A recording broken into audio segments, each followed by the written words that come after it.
Hey, hey, hey, everybody, welcome to the Clean Comedy Podcast. Today, I am so excited. I can't even play that I'm not excited about this. When I got the email saying this person is ready to be on your podcast, I was like, yo, I listened to that album like a year ago, I think.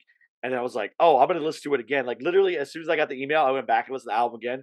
And I was just like driving in my car, like laughing so hard. And I was like, that's where I came up with the idea to give Wikipedia more than $1. I knew it wasn't my idea, so it was like this other person's idea. But so I was like, man, I cannot wait to have him on. So he's a LA-based comedian, podcaster, actor, originally from Atlanta, Georgia. Shout out to Atlanta. Joel Byers, my I just so know many people out there. Joe. Do you know Joel? All right, Joel. There Yeah, you go. yeah. I Uh, started with Joe. Oh, okay. Well, we get into Hmm. that too. So, but he's already talking about. He's great. He's been on Tonight Show, Late Show, Comedy Central, Vice. He has his own podcast. His album before this is called Haze and PD, but his new album is called Frontin. Please give it up for Mr. Rob Haze. Rob, welcome to the show. Thanks for having me. So Uh, happy to be here. that's awesome. Did you? So that means you started in Atlanta, and then you moved to New York, and then you came to LA. Like you did the whole. You did That's the whole correct.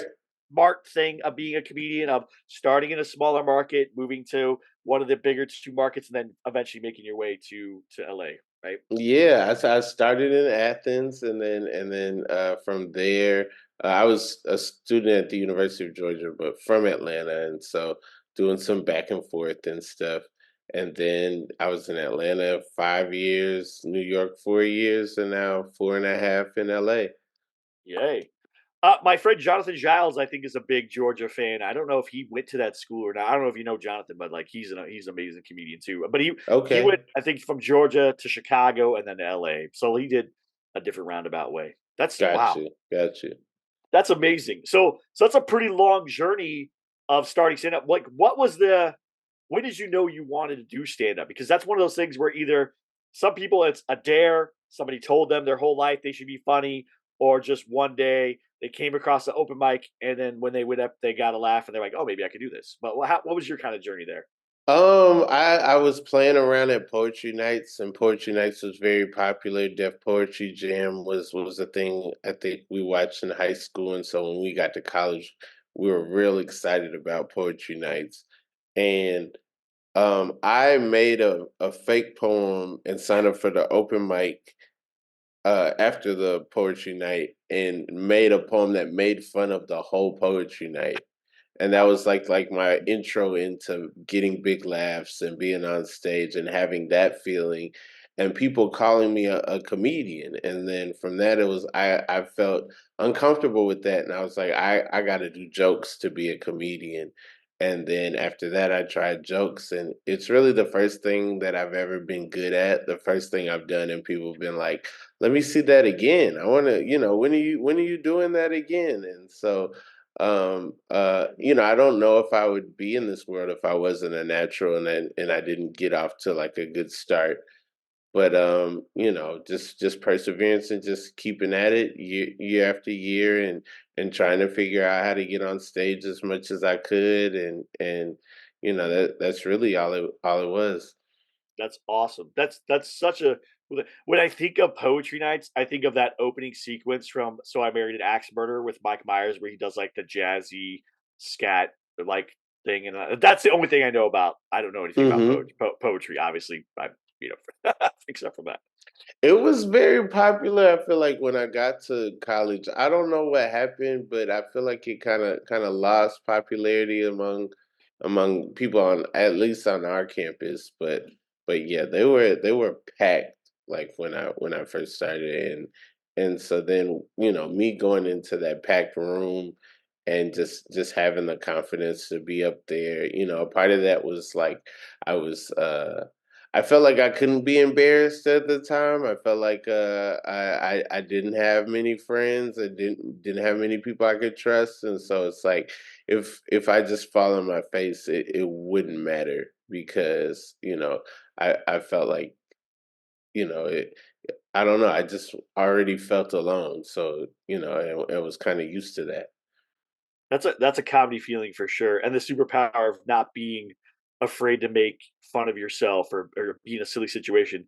I grew up during the era of like like jackass being a thing, and so like I would do stupid Mhm. things to my friends, like blow stuff up or light off fireworks or run around topless. My buddy and I for Halloween one year, he dressed as Party Boy, and I wore it. And this is keep in mind, this is the late '90s, early 2000s. I wore like a dress and fairy wings for Halloween. Like I did the whole thing just to be silly. Like I'm gonna go be silly in downtown San Diego, and I didn't care. When you're a comedian, you can't have that fear. If you have fear that people are gonna go, oh my gosh, what's wrong with this person or whatever. If you have that fear, yeah, it's gonna shut you down. The fact that you didn't have that is amazing. Did you play? Were you in drama in high school, or did you do band or I sports? Or wasn't in drama. I loosely did band, and then I played like I didn't play, but I was on the football team, and then and I did debate. I was super oh, into debate. That was my thing. I was the captain of the debate team, and yeah, are you a good every roast? Are you a good roast comic then? Because I feel like a debater would be a good roast comic.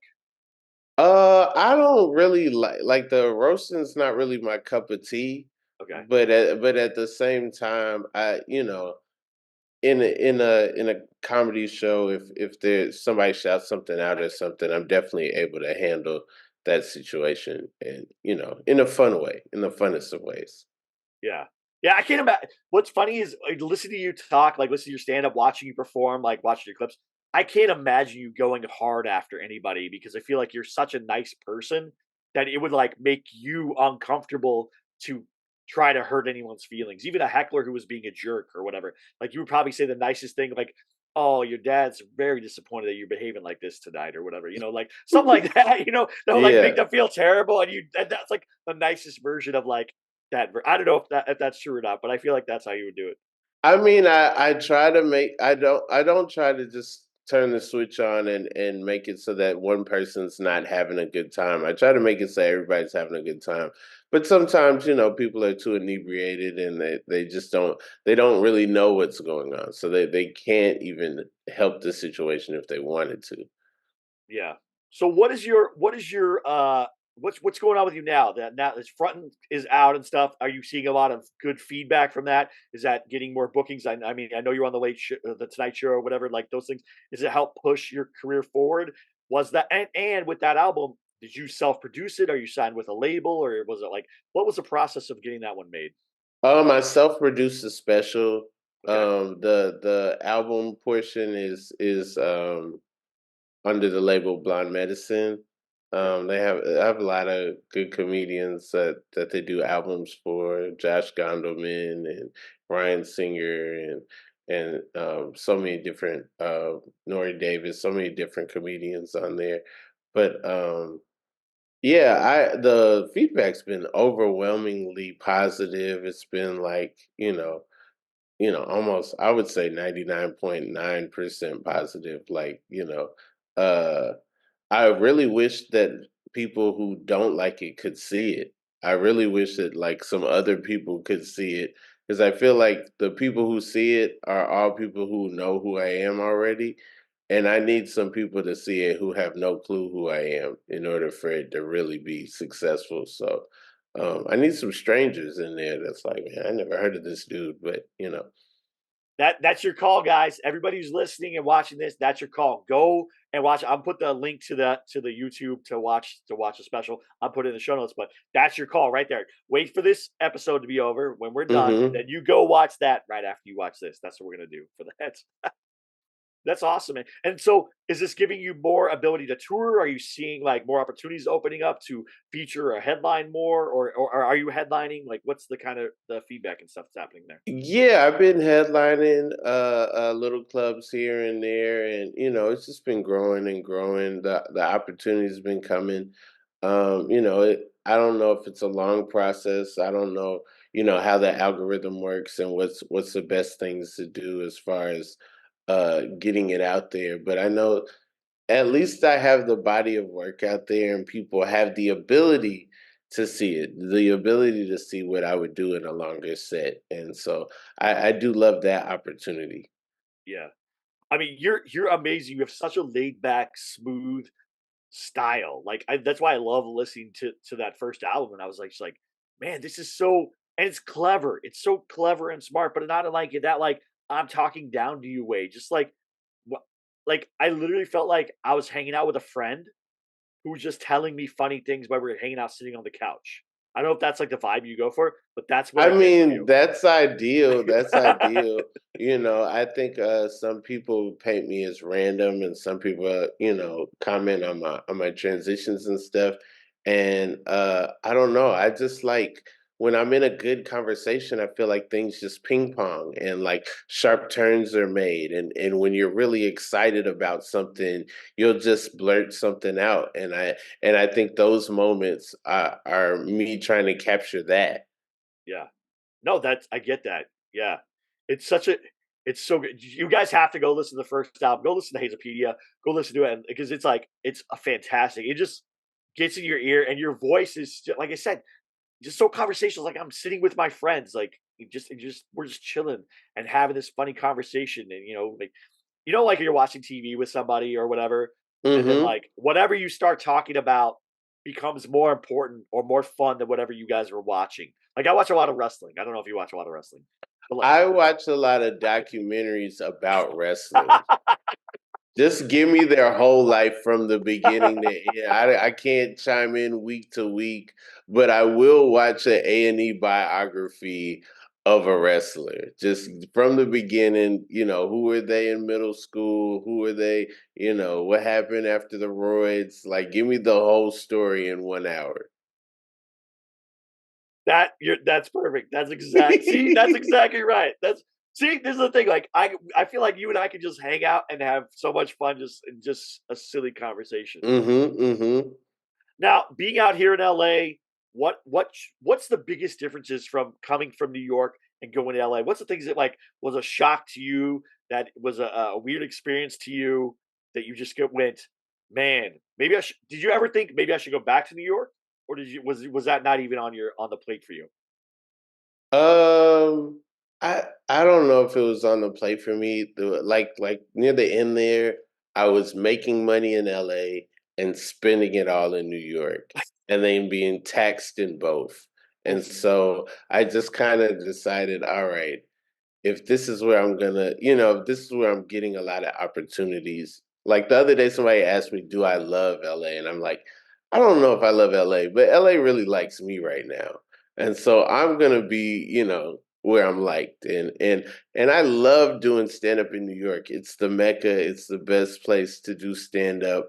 But as I get older, lifestyle wise, LA just makes more sense. Yeah, that makes sense. That makes sense. Was there like a culture shock moment of coming from New York to LA where you're like, oof, wow, this is so much different? Yeah, but no, because LA is more similar to Atlanta than New York is. Okay. So Atlanta to New York was the ultimate culture shock. Atlanta's like car culture. You have your own space. You got to get yourself everything spread out. You have, you're just used to certain things, and you get to New York and you're in a confined space, and you're on the train and you're dealing with New York all the time. There's, Yeah. there's so many moments where it's just like, okay, I just have to deal with this. I just have to stand these 10 stops because there's nowhere to sit. And, the one place that there is to sit, I don't want to sit next to that guy. There's a lot of that.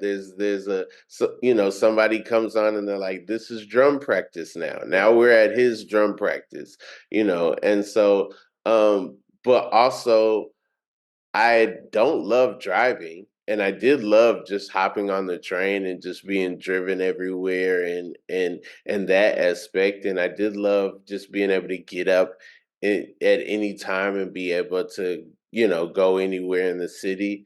I did love that. I loved the city that never sleeps aspect. I think post COVID, New York sleeps a little bit. New York has a 3 in the Yeah. morning, 4 o'clock bedtime now. It is a little different. There will be times where nobody's in the streets, but yeah, I think coming to LA. I was like, "Ooh, I get to be in a car again. I get to control my environment. I get to, have a say, when I leave, I can kind of wait to the very last second to leave at times." I think that was cool. But LA's got its own culture and its own thing going on that is very different from both New York and Atlanta. Yeah. Um, Everything shuts down early here. Yes. They don't believe, they won't even let you eat late. They think it makes you healthy or something. They won't even let you, yeah, Yeah. it's there's not a huge, there are places that are open and stuff to Yeah. do, but it's not a lot of options. Right. That's And it true. makes you realize with all these people out here, not not a lot of these people are living like how I live. That's true. I know that's the hard part. Is like sometimes when I get home from a show, I want to like order a pizza or whatever. But I'm like, oh, Mhm.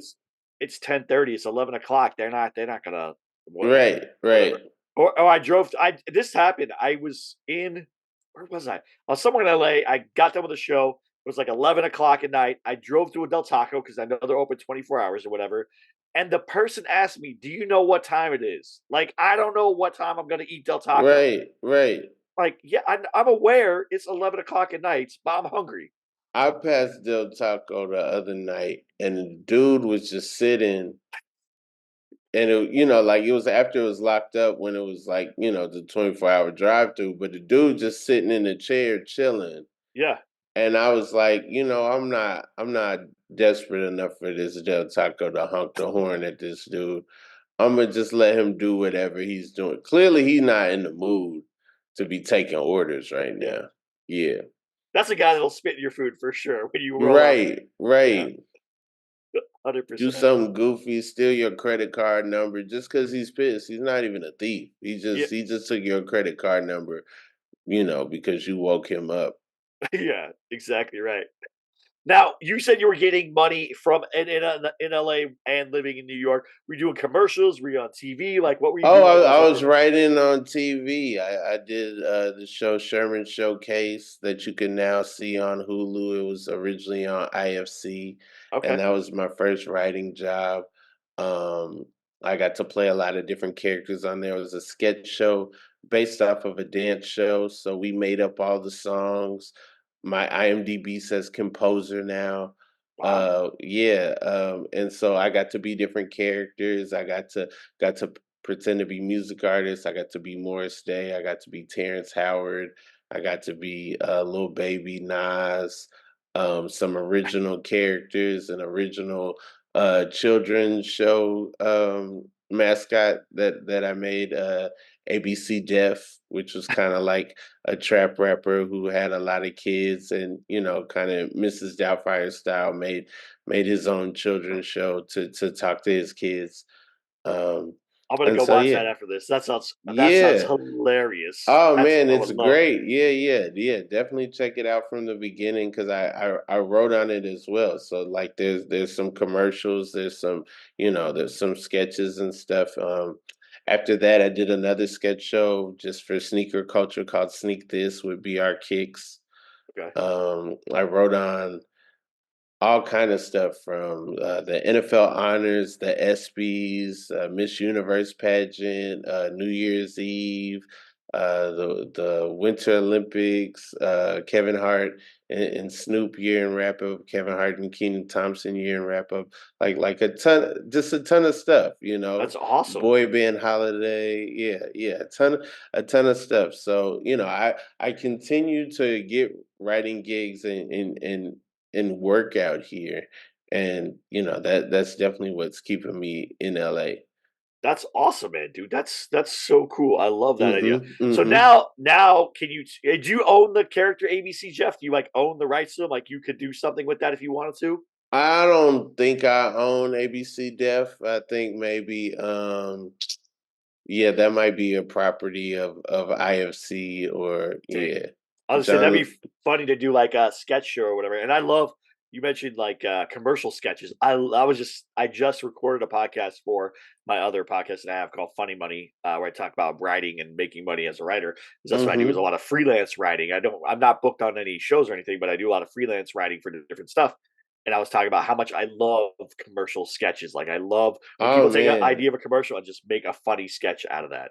That was my bread and butter. I did one where that was like, the a beat typeface, and it was for like when you scrunch up your face when you hear a beat that you like, and it was for like a pill that like prevents that. And the DJ community loved it. Questlove reposted it, Oh and wow. like DJ Premier, and like all these people that I look up to in music were like, "Oh man, this is funny. This is it," and that made me feel really good. I did a public service announcement for the person that gives too much dap, the person that shakes your hand a little too Yeah. much. I did that, and like, yeah, I Diallo and Bashir, they definitely just let me do whatever. They were just down for whatever was funny, whatever you think is funny, and we'll figure it out. And so there was so much creative freedom on that show. Yeah, Sherman Showcase, That's now funny. available on Hulu. That's funny. You remember I don't know if you grew up with this. Do you remember like the little things were called like monsters in my pocket? They were like these little monsters that were in your pocket, like little plastic guys or whatever. Did you have those? Pokemon, that's what Pokemon means, right?